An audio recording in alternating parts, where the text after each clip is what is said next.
Շնորհակալություն, հարգելի գործընկերներ, սիրելի ժողովուրդ, ես իհարկե պարոն Արեն Մկրտչյանի նման ձիրք չունեմ խոսքի, բայց կփորձեմ։ Ճիշտն ասած որոշել էի, ես ճիշտն ասած որոշել էի բովանդակությանը անդրադառնալ մի հարցի, որի երկխոսությունը արդեն սկսել էի վարչապետի հետ, ժողովրդագրությանը, բայց երևի երկրորդ մասում դրանք անդրադառնամ, բայց մեր ժողովուրդը պետք է հասկանա ինչա ուզում անի ընդդիմությունը իդեմս այս պահին մի ֆրակցիայի, բայց սովորաբար երկու ֆրակցիաների։ Մեզ ուզում է ներքաշի, թե այն բանավեճի մեջ, թե ով է ավելի շատ թուրք։ Մեզ մեղադրեն թուրք լինելու մեջ, որ մենք իրանց մեղադրենք թուրք լինելու մեջ, որ իրանք ավելի ուժեղ թուրք են, քան մենք։ Ու շատ դժվար է իրականում դիմանալ այդ գայթակղությանը եւ չմտնել այդ բանավեճի մեջ, բայց մենք պետք է քաղաքական հասունություն դրսևորենք եւ չմտնենք։ Չպետք է մտնել այդ բանավեճի մեջ, հարգելի գործընկերներ եւ սիրելի ժողովուրդ։ Չի կարելի մտնել այդ բանավեճի մեջ, որտեւ այդ բանավեճն է, որ մեզ կործանել է միշտ։ Բայց ինչ է անում նաեւ ընդդիմությունը դրան զուգահեռ։ Ուզում է, որ մենք ինչպես 80-ականների վերջին, 90-ականների սկզբին հրապարակված բազմաթիվ պաշտոնական հաղորդագրություններով չունենանք անկախություն։ Մենք չլինենք անկախ, կամ լինենք հնարավորինս կախված։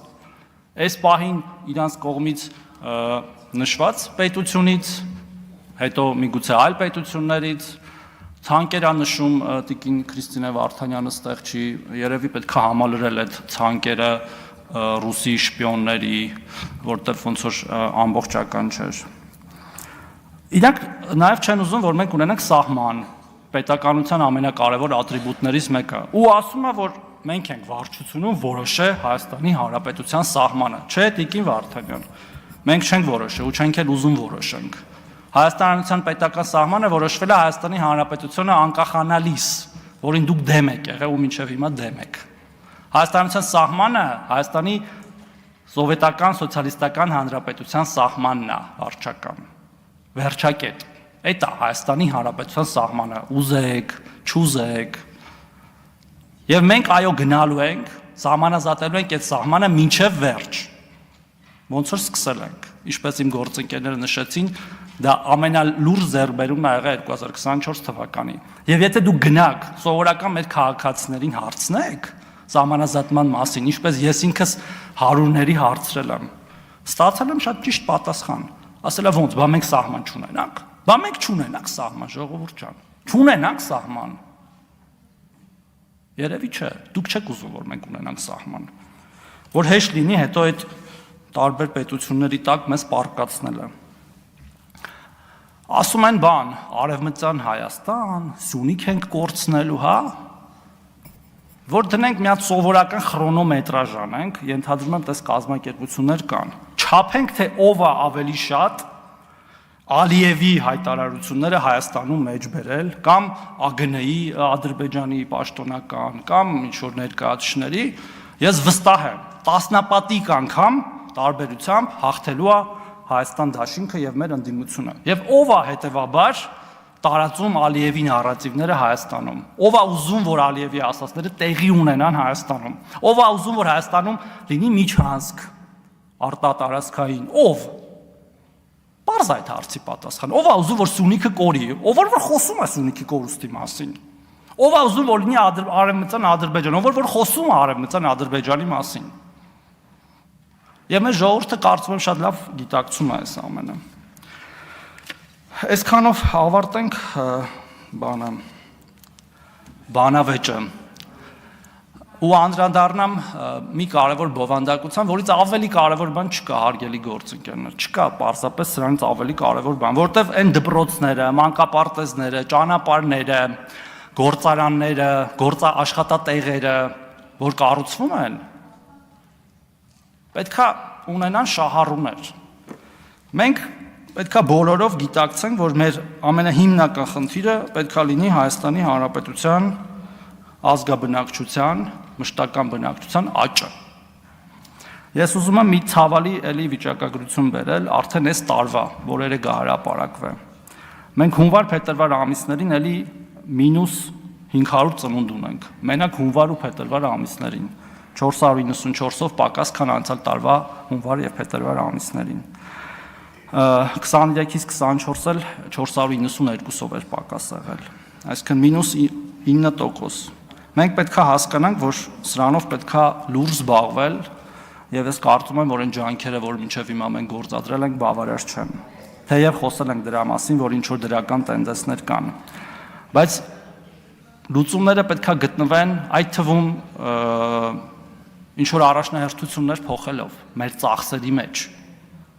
որտեղ սրա վրա նաև գումար է պետք ծախսել։ Եթե մենք չունենանք կայուն, որակյալ, աճող ազգաբնակչություն, մենք չենք կարող լինել մրցունակ։ Ոչ տարածաշրջանում, ոչ աշխարհում, ոչ միտեղ։ Բիզնեսները չեն ունենալու շահառուներ, ասացի, այդ որ ստեղծվում են եւ այլն եւ այլն։ Իհարկե մի դրական բան կա, որ օրինակ սահմանահատումների մասով մենք բավական լավ ցուցանիշ ունենք 24 թվականին, 23 թվականին գրեթե 30,000 ա եղել բացասական բալանսը, այսինքն ավելի շատ մարդ գնացել է, քան եկել, 24-ին 4,000 ա ընդամենը,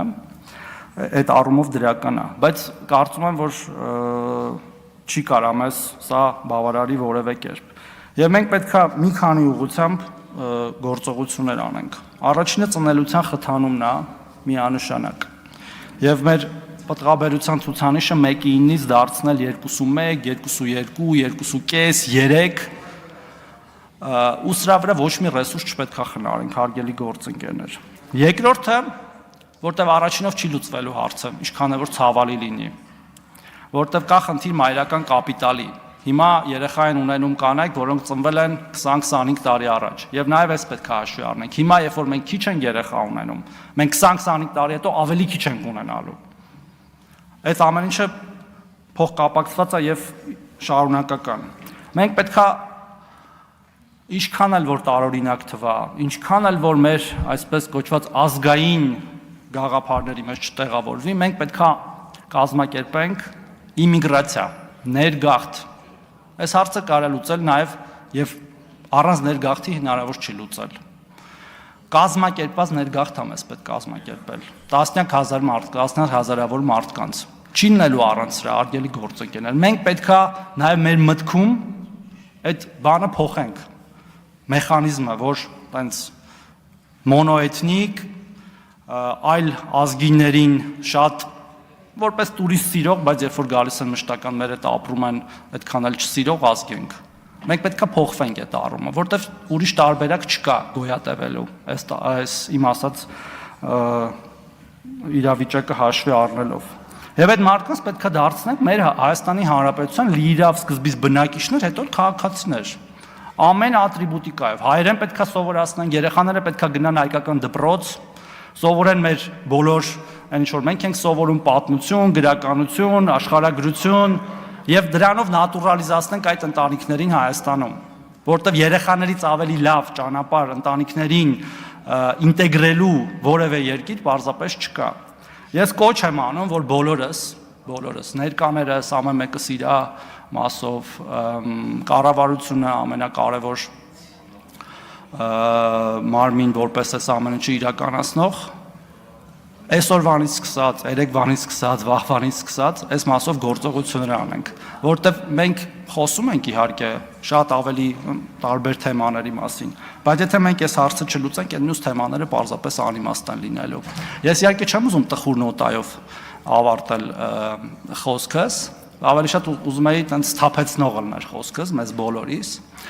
անկախ քաղաքական իդեպ դաշտից, թե որ դաշտից ենք։ Եվ այնպիսի քայլեր անենք բոլորս միասին, որ իրոք այս իրավիճակը փոխենք։ Շնորհակալություն։ Արուսյակ Ջուլհակյան